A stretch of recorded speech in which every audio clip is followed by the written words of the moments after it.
আসসালামু আলাইকুম, কেমন আছেন সবাই? যাদের ঘরে আমার বাসার মতন মানে আমার ঘরের মতন একটা দুষ্টু আছে যাদের ঘরে, তাদের আমার মনে হয় সোফার এই রূপ সবসময় থাকে।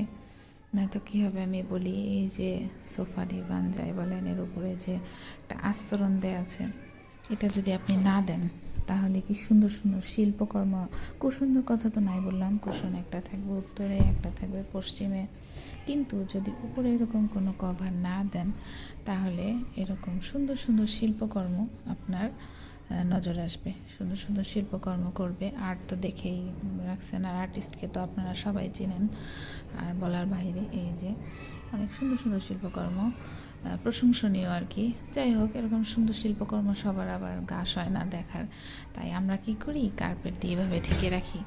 এত সুন্দর শিল্পকর্ম দিন রাত 24 ঘন্টা দেখলে আবার বদহজম হতে পারে, তাই না? এই জন্য কার্পেট বলেন বা চাদর বলেন, যেটাই বলেন সেটা দিয়ে ঢেকে রাখি আর কি। সবাই সুস্থ থাকবেন, ভালো থাকবেন, আমার ছেলের জন্য দোয়া করবেন।